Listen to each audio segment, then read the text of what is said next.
Hello, everyone. Today is Wednesday, look at the day, 7th. My name is DeAna L., and I am recovered Al-Anon and will be leading this meeting. We want to welcome everyone to our Al-Anon Big Book Recovery meeting.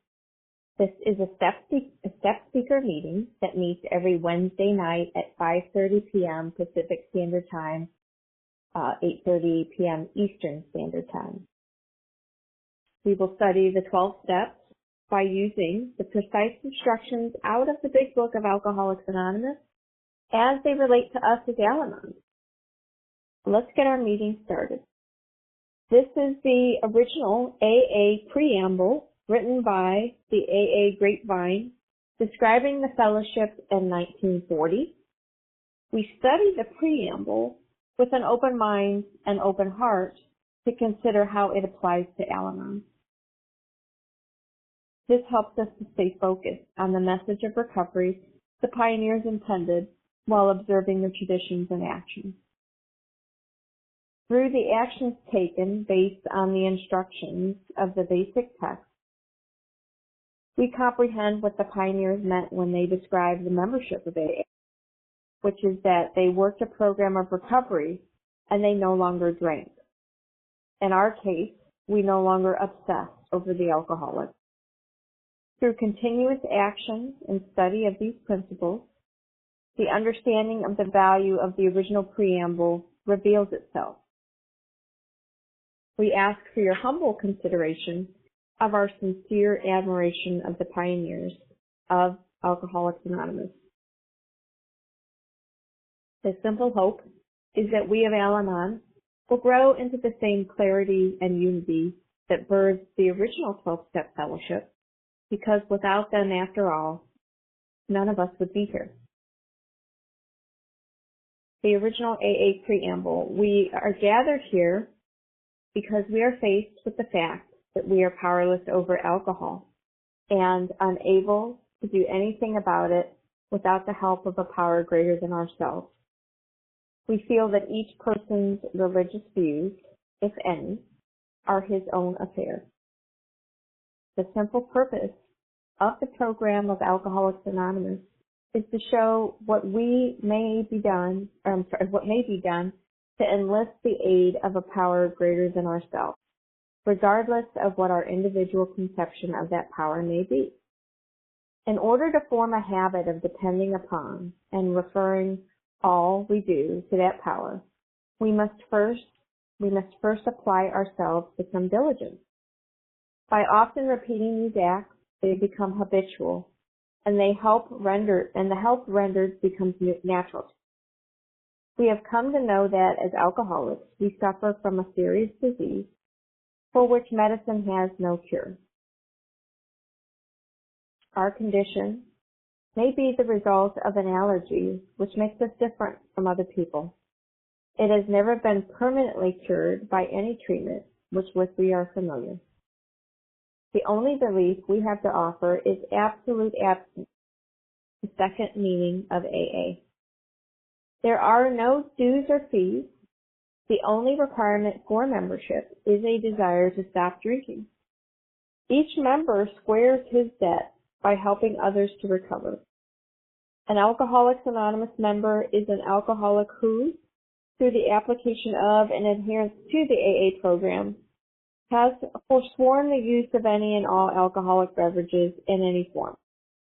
The moment he takes so much as one drop of beer, wine, spirits, or any other liquid containing alcohol, he automatically loses all status as a member of Alcoholics Anonymous.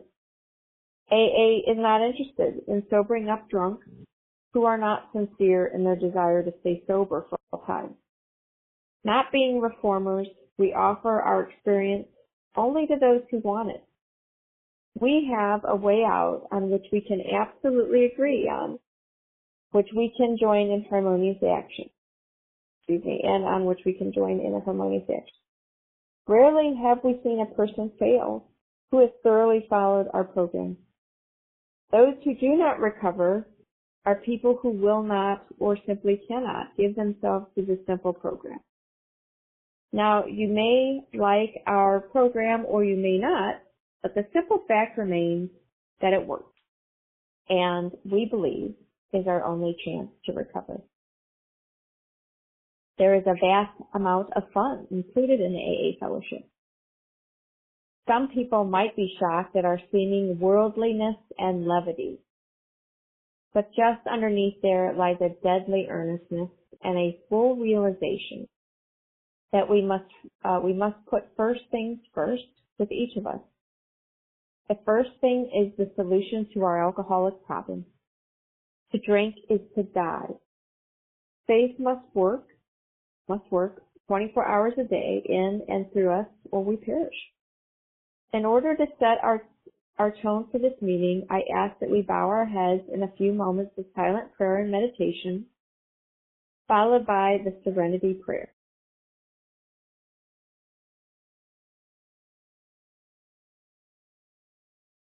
Prayer. God, grant me the serenity to accept the things I cannot change, the courage to change the things I can, and the wisdom to know the difference. Thy will, not mine, be done. I wish to remind you that whatever is said at this meeting expresses our own individual opinion as of today and as of up to this moment. We do not speak for AA as a whole, and you are free to agree or disagree as you see fit. In fact, it is suggested that you pay no attention to anything which might not be reconciled with what is in the AA Big Book. If you don't have a big book, it is time you bought one. Read it, study it, live with it, follow the directions in it, and learn what it means to be an AA. A sponsor is anyone, if that's the end of the preamble, a sponsor is anyone who's had a psychic change as a result of working the steps and has the willingness to work with others. For those looking for a sponsor to guide them through the steps, please stay tuned and have your pens ready to record phone numbers immediately after the meeting.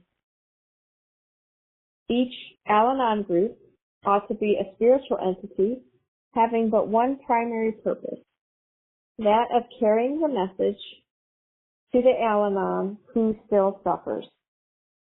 This is our primary spiritual aim. Our job as a group is to provide people with a place to learn about and work the steps. It has been our experience that working the steps consistently provides us with a better, saner life. We consider all else to be an outside issue. This includes personal problems. The proper venue for sharing such problems is with a sponsor. This is, after all, where real recovery takes place, and working the steps with a sponsor. We are just so glad we are all here, and we are all here because we're not all there. There will be a period of fellowship after the meeting if you have questions. If you need a sponsor, if you need to check in or get current, or if you want to discuss other literature, please stick around for the fellowship. That would be a better time for these subjects. Okay, so we're going to jump into our step study. So we are studying steps 1 through 3 today. So that's what I will be guiding you through here. So again, we're using the Big Book of Alcoholics Anonymous. And so I'm going to state where I'm looking at, when I'm discussing. Okay. So, we're going to jump into the title page, the very beginning of the Big Book. And here it says, the passage says, Alcoholics Anonymous, the story of how many men and women have recovered from alcoholism. So that word recovered you know. These alcoholics got recovered, and we as Al-Anons can get recovered as well. For us, this is a promise. It means that we can have the obsession removed, you know, our obsessing, you know, our controlling, our meddling, our forcing, you know, our will on others. My belief that, you know, if only they would stop drinking, if only they'd be more productive, you know, then my life would be better. Recovered, you know, means that I'm no longer doing those things. And, you know, if living recovered now, if I do have thoughts along those lines, I simply work my program around it. And then I'm no longer ruminating. I'm not obsessing. I can get out of it. So right off the bat, we get a beautiful promise, and they're going to use that word again. And we can say that with confidence when we do get recovered. We are recovered, you know, in past tense. Not recovering, not struggling, not trying. We get recovered. Okay, so we're going to move on to the preface. This is Roman numeral XI. It says, because this book has become the basic text for our society and has helped such large numbers of alcoholic men and women to recovery, there exists strong sentiment against any radical changes being made in it. So that's, you know, the big book is just that. It's a textbook. And you can, you know, if you think about a textbook you used in grade school, you know, you really want to read it in sequence. If you flip around and you treat it like a novel, like, oh, I'm going to skip to a later chapter, it's just not going to make as much sense. You really need the context there. So you do really want to read it in sequence. And we do. We read it, we study it, we apply the principles, you know, in our own lives. So that's why they refer to it as a text. And the program of recovery is in the first 164 pages.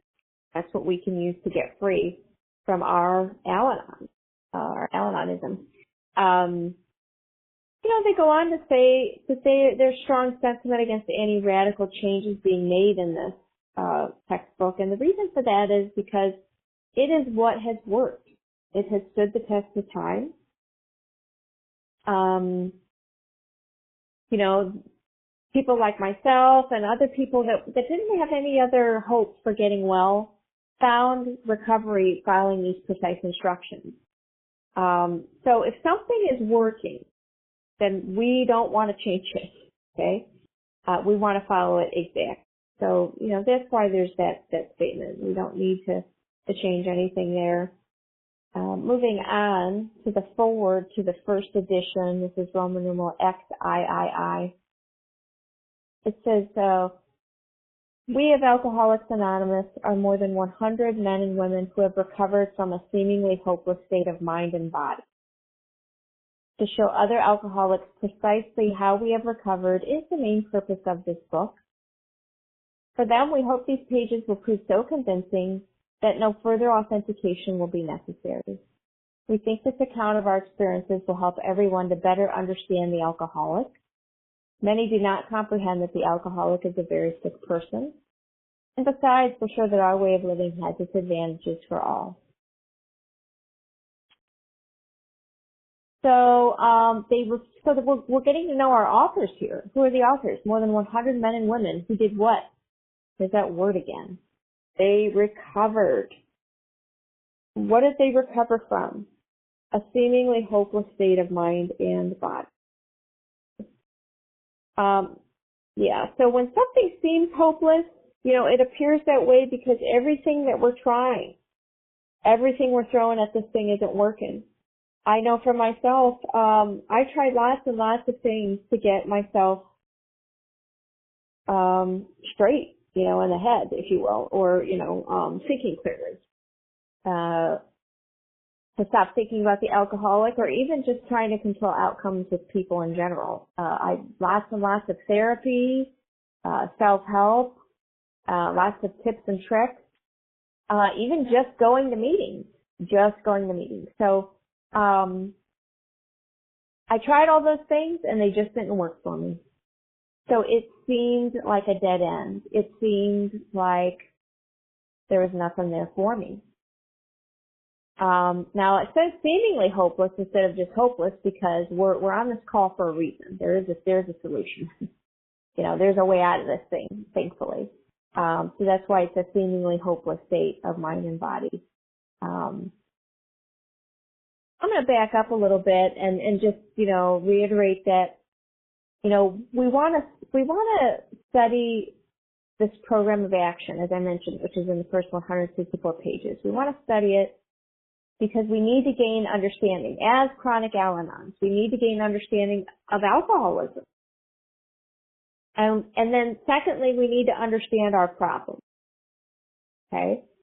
So we need to understand the alcoholic and what the illness of alcoholism is.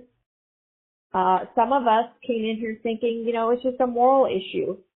If they just got enough willpower, or, if they loved us enough, if they weren't so lazy, if they just had more willingness. We have to understand what alcoholism is, and that is it's an illness. Okay. Excuse me, I'm going to sip behind me. So, the alcoholic, getting into that a little bit more, we have the same mind as the alcoholic, in that we obsess. They obsess about alcohol, and we obsess about other people, particularly alcoholics. Once I start ruminating, once I start thinking, about the alcoholic or others, I can't stop. I don't, it's like, I think it's a good analogy. It's just like this force that gets bigger and bigger and bigger, I start to go down a rabbit hole, if you will. My mind loves to fixate on things and solve problems, and it wants to solve the alcoholic. Okay? That's just the default for us at chronic Al-Anon. Yeah. So there's that mind piece, and I'm going to touch back on this because it is so important. We really have to know what the alcoholic is up against. So the alcoholic mind, they have a mind that's going to keep taking them back to alcohol. So that's what they have.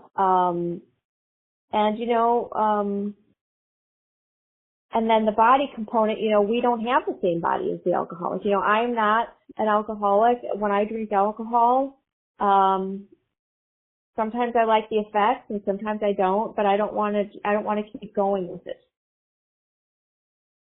Okay.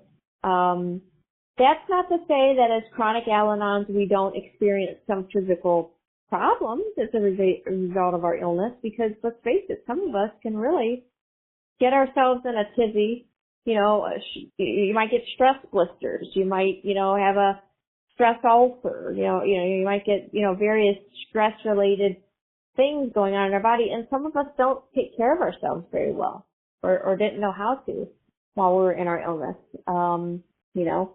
But the body component, we don't have the same as the alcoholic. The alcoholic, they have an abnormal reaction to alcohol. Their bodies don't metabolize alcohol like a normal person. What happens is they take that first drink, and that sets off a phenomenon of craving in their body. And, they're not going to be able to tell you when they're going to stop, they're wanting that third drink more than they wanted the second. They can't be satiated.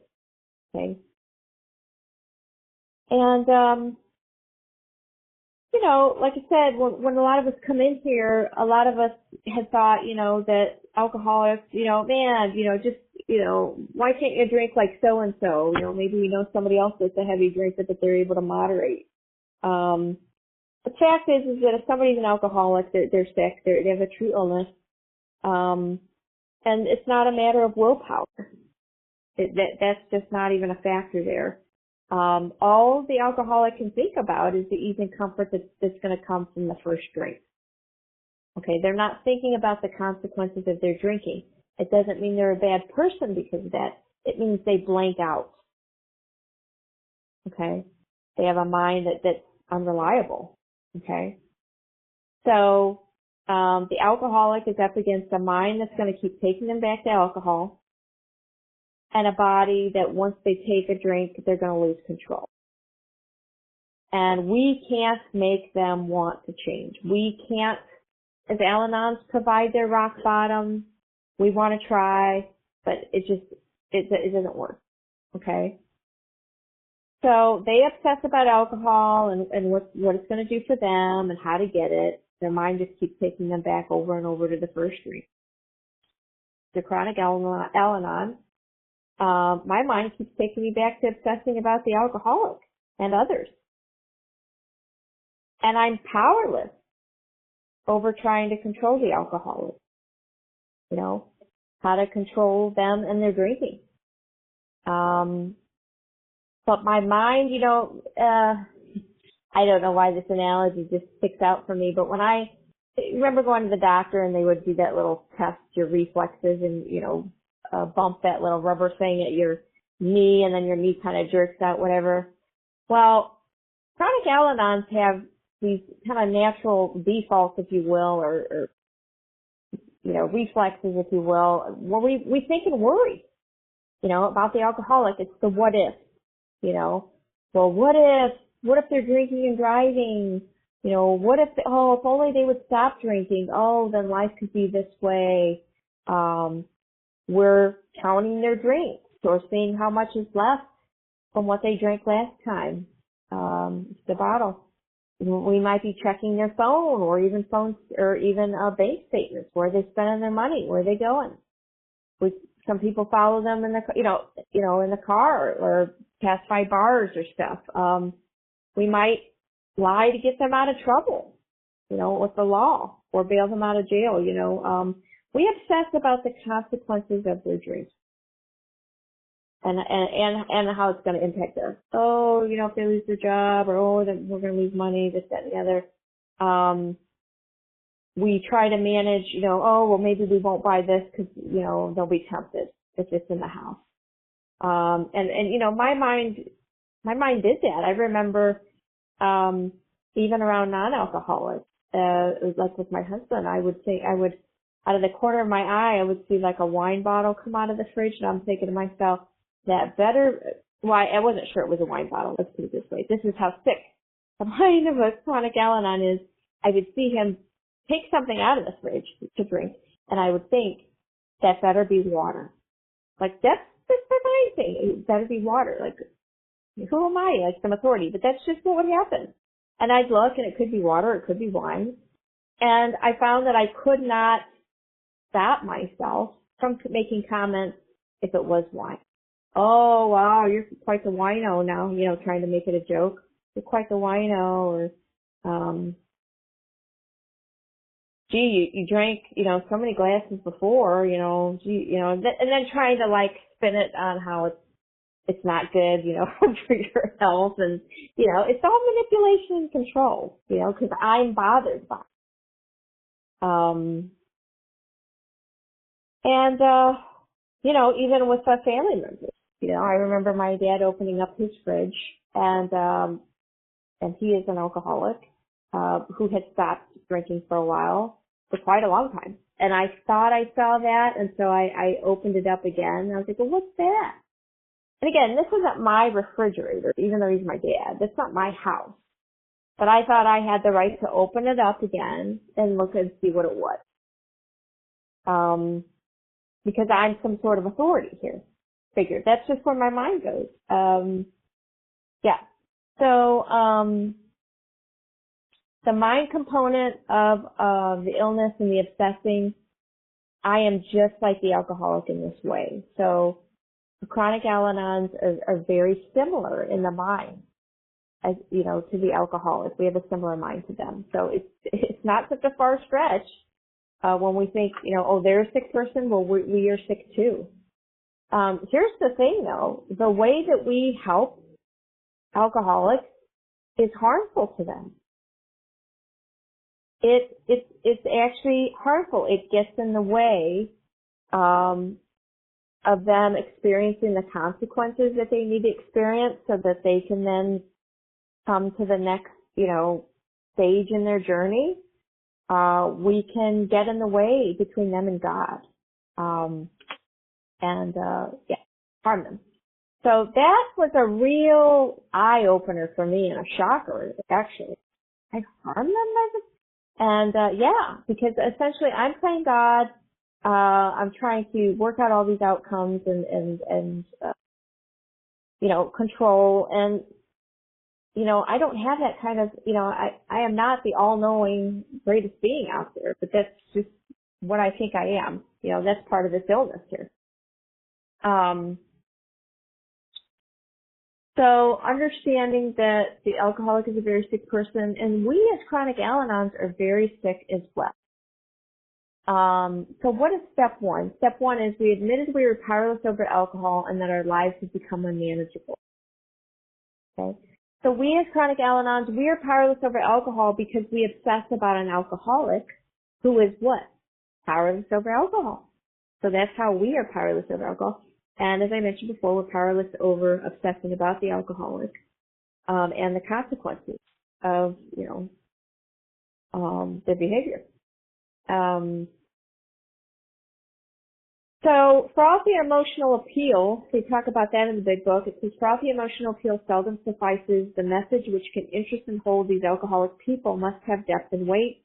In nearly all cases, their ideals must be grounded in a power greater than themselves if they are to recreate their lives. Yeah. So frothy emotional appeal is, you'd stop if you loved me. If you don't stop, I'm going to, move out. I'm going to divorce you or whatnot. If you really want to have nice things and whatever, you need to stop drinking. This begging, this pleading. We try to change others' behaviors thinking we know best what others should do. And really that's pretty arrogant, but that's just what we do, it's really, in truth, it's not our business what they do, and all that pleading and manipulation and control doesn't work. What will work for an alcoholic is a message of depth and weight. That's what you're. So only a recovered alcoholic can truly help another alcoholic. An Al-Anonic cannot help an alcoholic. Because we don't have that shared experience. Now, as an Al-Anon, frothy emotional appeal, did we have family and friends that tried to plead with us? Oh, you need to stop what you're doing because you look ridiculous, or you're out of control, or just leave them, or they tell us, why don't you read this book, or do some distractions. Those messages don't have depth and weight for us as Al-Anon. The only thing that is going to have a message of depth and weight is another Al-Anon. Somebody that I can understand and relate to.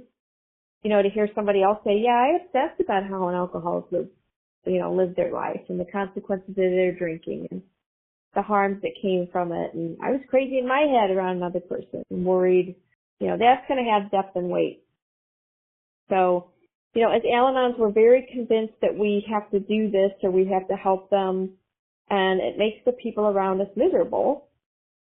And the obsession can hurt us as well in all sorts of ways.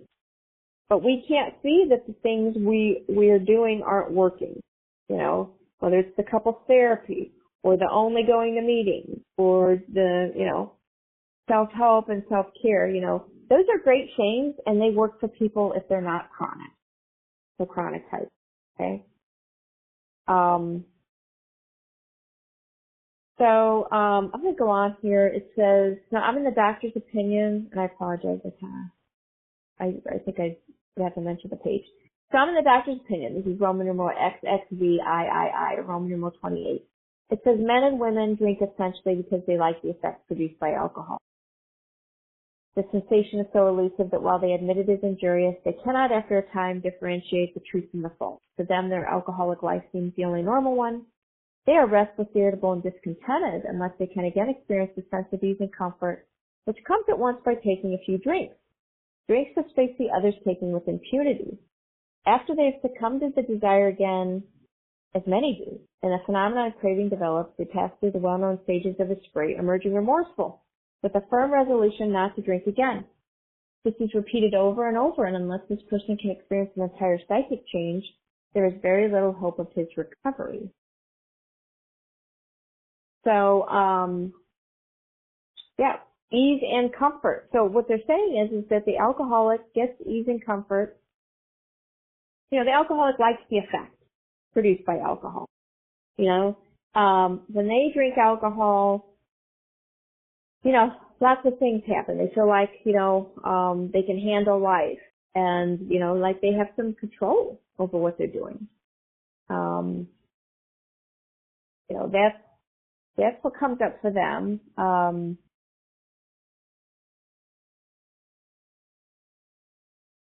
For myself as an Al-Anon,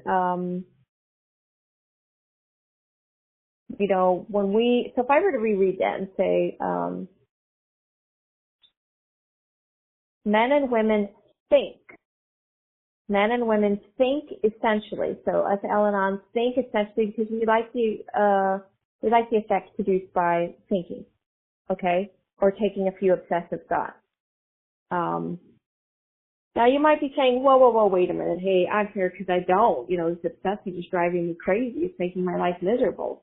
And certainly that is true because, as Al-Anons, we have an illness and it gets worse with time, not better. We get progressively worse. We have to do more and more. Consequences likely get worse, and we're miserable, right? However, we do get a momentary payoff. We do get momentary relief when we do it, and it's why we do it. So again, we Al-Anonics think that way because we like the effect produced by taking a few obsessive thoughts. Okay? We obsess about the alcoholic because there's an effect we get from it, a feel-good emotion. We get, ease and comfort. We get some measure of relief by worrying about things when we try to control others. So let's just stop and think about that.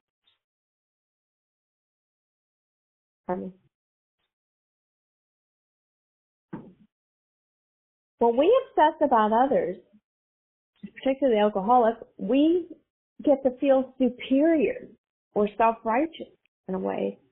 That really kind of, that can be a feel-good emotion. It also, obsessing about others takes us out of ourselves.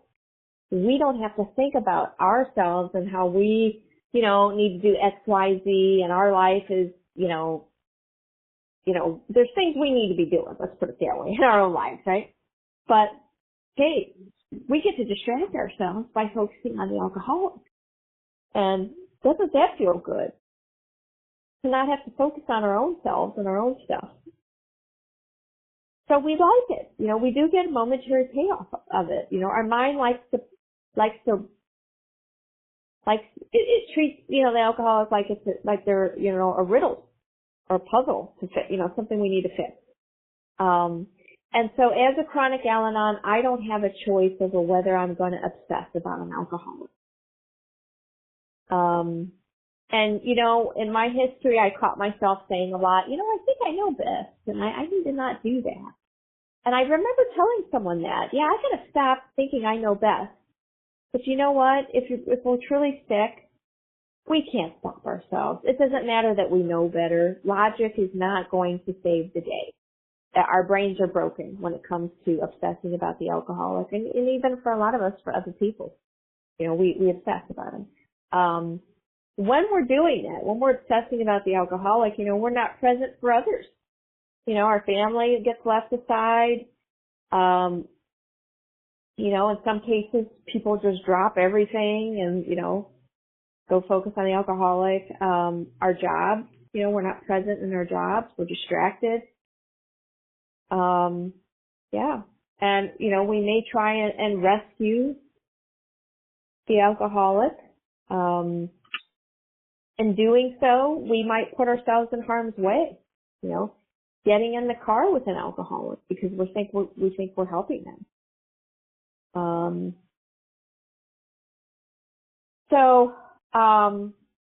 Going back to what I read, where it says men and women think essentially because they're like produced by obsessive thinking.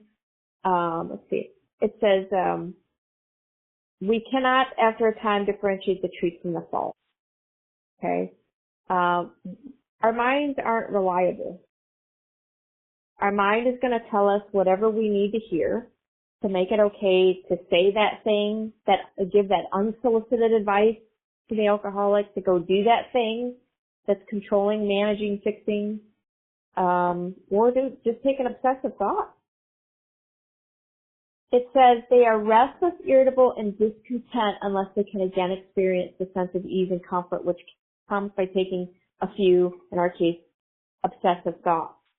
Thoughts which they see others taking with impunity.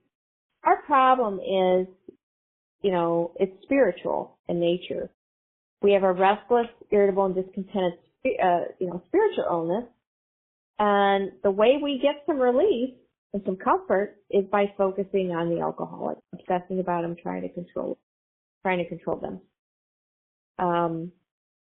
Now, for the alcoholic, once they take that first drink, as I mentioned before, they're off to the races. They lose control. Their body kicks in, and they drink more than intended or go on a spree, and then they emerge remorseful with a firm resolution not to do it again. But if they're chronic, they're not going to be able to stick to it. And then, we as Al-Anons have a cycle, too, that starts with taking that first thought. When we take that first thought, that we are off to the races, and, we then say things we shouldn't have or do things or just, keep ruminating, and we get worked up. And then we might, follow them in the car or check their phone. We get something out of trying to control the alcohol again, because we don't have to deal with our own stuff. We get to feel superior or better than. So, but then we emerge remorseful because maybe we realize, oh crap, I should have done that. That's, kind of crazy, that kind of behavior, And so we put up a resolution or a plan and say, you know what, hey, I'm going to see that therapist and work on this, or we're going to go to couples therapy, or we're going to, this, that, and the other. I'm not putting those things down. I'm just saying that if somebody has a chronic Al-Anon mind, those things aren't going to work. So, by all means, try them. And a lot of us do try a lot of those things, but if we're chronic, we're just going to keep going back.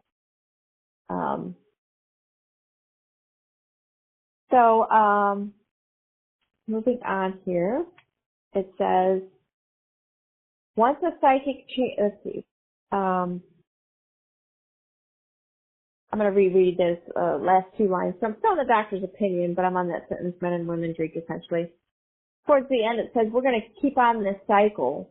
It says that this is going to get repeated over and over unless this person can experience an entire psychic change. There's very little hope of his recovery. So psychic change,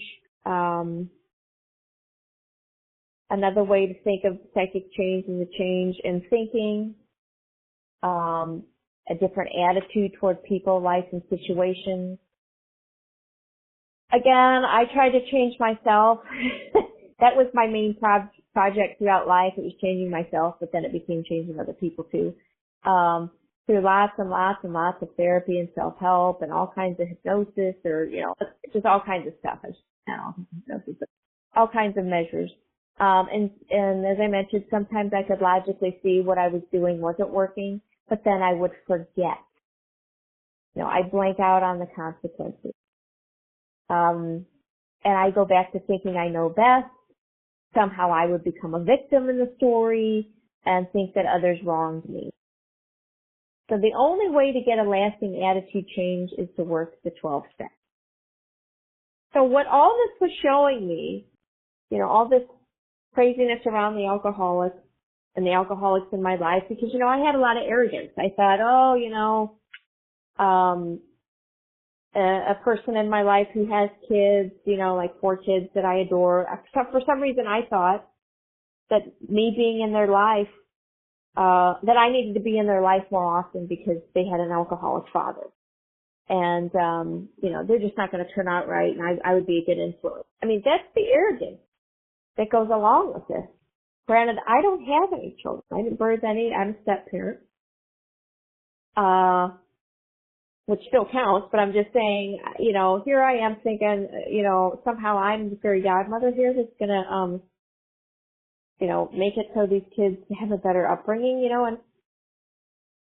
and, yeah, it's just, our mind goes there, let's just put it that way. So I needed to recreate my life. It talks about that in the big book about recreating our lives, and I needed to recreate my life. And that means I needed to have a spiritual experience. I have to have a power that's not me. Why? Why do I have to have a power that's not me? Because all my best ideas didn't work, and me getting between the alcoholic and their God, as I mentioned, is harmful. It's harmful. So I'm going to have to do things differently because what I've been doing hasn't been working. And that's kind of where we come to. So we're going to have an open mind. So the psychic change is a change in mind and spirit. So they go on to say, once the psychic change has occurred, the very same person who seemed doomed, who had so many problems with the spirit of ever solving them, suddenly finds himself easily able to control his desire for alcohol. And in our case, obsessive thinking. The only effort necessary being that required to follow a few simple rules. And by that they mean the 12 steps. Yeah, again, psychic change. Let's see. And we're going to move into talking about step 2 here. So step 2 is came to believe that a power greater than ourselves could restore us to sanity.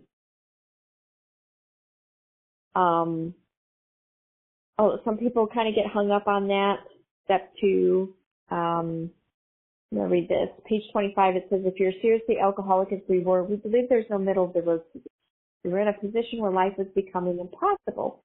And if we had passed into the region from which there's no return for human aid, we had but 2 alternatives. One was to go on to the bitter end, blotting out the consciousness of our intolerable situation as best we could, and the other to accept spiritual help. So no middle of the road solution. So what are middle of the road solutions? That would be, well, I don't want to do all these steps. I just want to do some of them. Or I want to do it my way. I want to work this program my way. There really is no middle of the road solution. We're going to have to work, if we want recovery, we're going to have to work the steps in order and precisely. Here's the good news. If we do this, we work the steps in order with the sponsor guiding us, and we work them precisely, we get peace and sanity in our lives, regardless of what anybody else is doing. Isn't that good news? So, yeah. They go on to say, let's stage my time here. Page 43, the alcoholic at certain times has no effective mental defense against the first drink. Except in few rare cases, neither he nor any other human being can provide such a defense. His defense must come from a higher power. So if step 1 says we're powerless, like the alcoholic is powerless over alcohol, as are we, and we're also powerless over the alcoholic, and as Al-Anons, we're not able to control how alcohol affects them and what they do. So if we know that's our step 1, well then, if we're without power, we're going to have to tap into power. Okay? So a higher power, when they talk about it, couple things to know if people get turned off by that idea. Higher power, it's something eternal and outside of ourselves. We work the steps to get connected to a higher power. And that higher power is going to solve your problem. Good news is we don't have to have 100% faith to get started. We just have to be willing to believe that something greater than you can help you with your problem. And that's all you need. It's just a little bit of willingness to take action. And you know, when you stop and think about it, there's a chapter in the big book called We Agnostics. We Agnostics.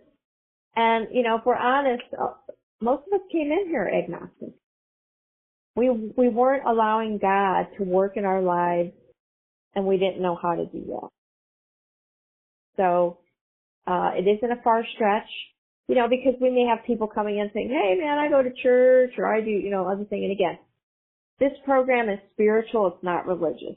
Okay, but people may have certain faith practices that they do, and they're like, hey man, I'm very, you know, I believe and I have a relationship with higher power, and you know, and nobody's saying that you don't, but if you're chronic Al-Anon and you're suffering and miserable, then what you're doing isn't going to be enough. You're going to need to follow precise instructions to get tapped into power, because what you're doing is not tapping you in. And that's what the 12 steps are for. It's for those people who traditional methods just don't work. So step 2 is not a religious program. So again, it says step 2 came to believe that a power greater than ourselves could restore us to sanity. So it's not a religious program, so please don't be put off by terms like God. You know, you can choose your own wording if you want. But the bottom line is we need a way to access power. Okay? Power that's not you, or not me, you know, not us, ourselves. Why? Because we couldn't figure this thing out. So our best thinking was not solving this, getting us worse.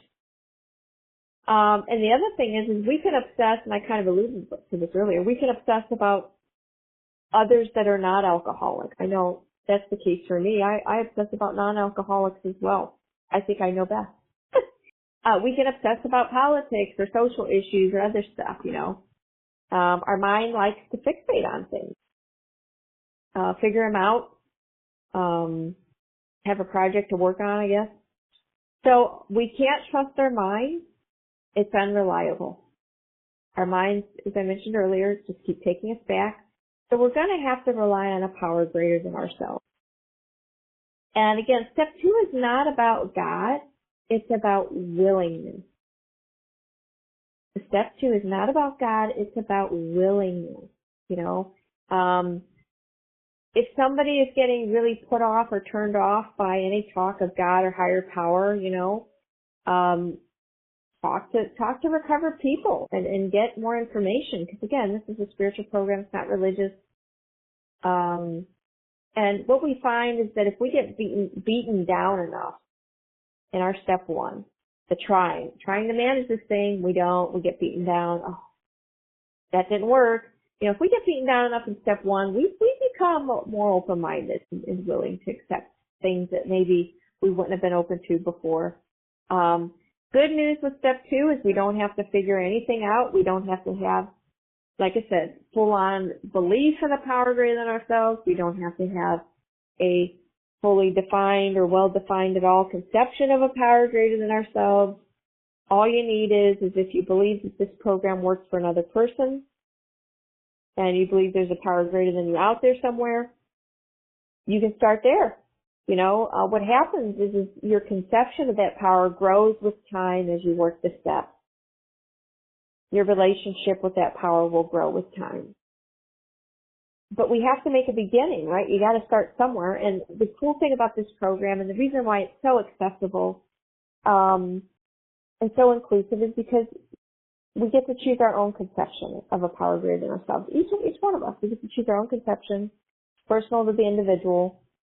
And it doesn't have to be, if we grew up with an idea and it just doesn't work for us, because I know for myself, I grew up with an idea of like a smiting power that was just waiting for me to mess up, and, you know, I had to be kind of afraid of it, but then I also treated it like Santa Claus, like praying, oh, please give me this.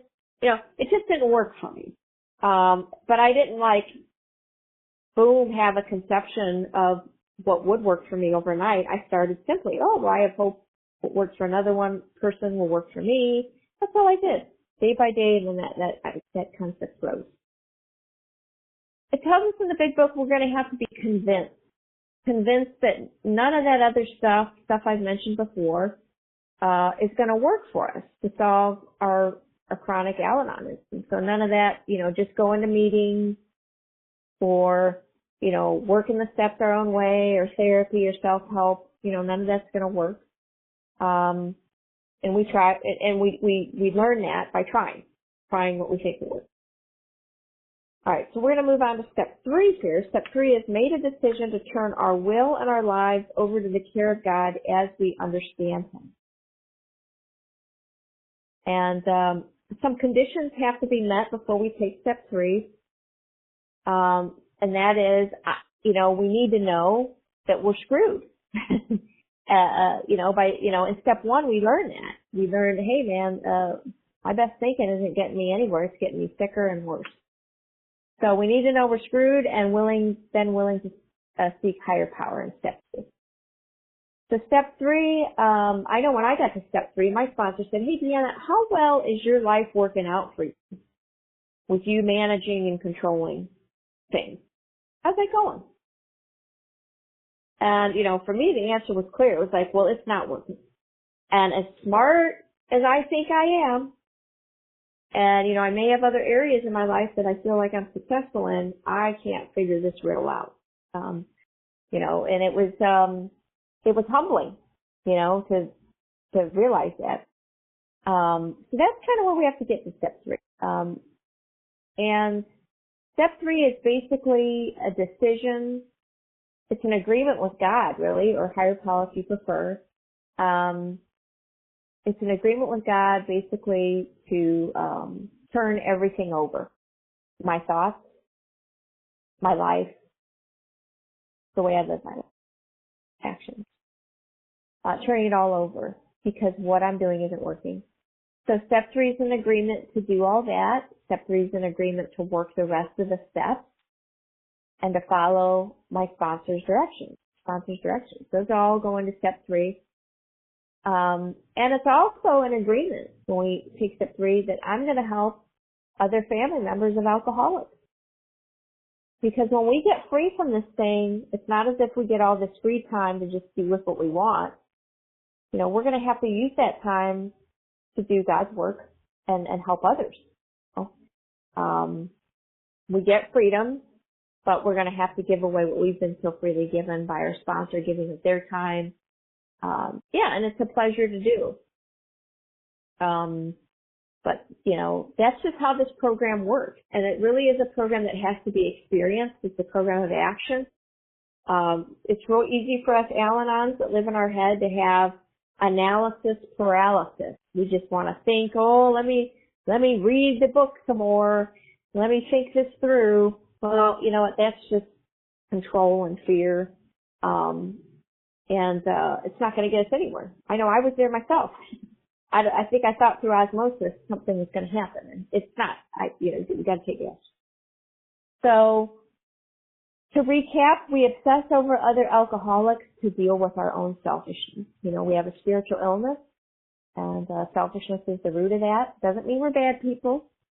And sure, there's lots of selfish people out there. It doesn't mean, but when we get selfish, the way we act out is we want to control the other. And in many cases, in other people as well. We think we know best. That's our default setting, if you will.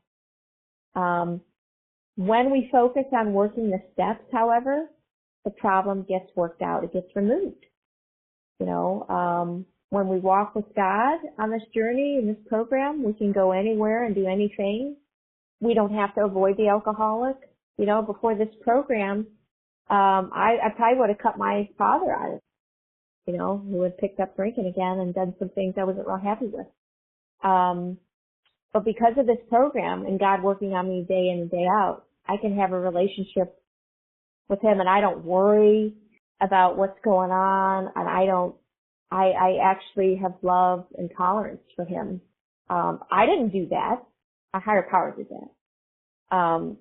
And I know that if I lay my head down at night, I'm going to feel good that I was able to tell him I loved him the last time I saw him. I wouldn't be able to do that without this. So, When we work this program, we don't have to avoid the alcoholic. We stop fighting people. We can react sanely and normally. We feel saner and not so reactive to things. We get peace and sanity, even if there's chaos around us. I don't know about you, but that all sounds like beautiful things to me. So I'm going to end with page 63, the third step promises. It says, when we sincerely took such a position, all sorts of remarkable things followed. We had a new employer. Being all-powerful, he provided what we needed if we kept close to him and performed his work well. Established on such a footing, we became less and less interested in ourselves, our little plans and designs. More and more, we became interested in seeing what we could contribute to life. As we felt new power flow in, as we enjoyed peace of mind, as we discovered we could face life successfully, as we became conscious of his presence, we began to lose fear of today, tomorrow, or the hereafter. We were reborn. Okay, seventh tradition, every group ought to be fully self-supporting, declining outside contributions. This group does not have a payment structure in place and currently requires no overhead expenses. If you would like to fulfill Tradition 7, please direct contributions directly to Al-Anon World Service Office by visiting alanon.org. For questions about this meeting, or if you are looking for a sponsor, please send emails to Al-Anon Big Book Recovery at gmail.com. Recordings can be accessed on YouTube by searching at Al-Anon Step Speaker in the YouTube search box. If you are interested in other Al-Anon meetings that follow the Big Book, please visit www.alanonbigbooksolutiongroup.org. Reading from the Big Book, page 164. Our book is meant to be suggestive only. We realize we know only a little. God will constantly disclose more to you and to us. Ask him in your morning meditation what you can do each day for the man who is still sick. The answers will come if your own house is in order. But you obviously cannot transmit something you haven't got. See to it that your relationship with him is right, and great events will come to pass for you and countless others. This is the great fact for it. Abandon yourself to God as you understand God. Admit your faults to him and your fellows. Clear away the wreckage of your past. Give freely of what you find enjoyable. We shall be with you in the fellowship of the Spirit, and you will surely meet some of us as you trudge the road of happy destiny. May God bless you and keep you until then. Now let's have a moment of silence for the Al-Anon who still suffers, followed by the Lord's Prayer, or prayer of your own choosing said in silence.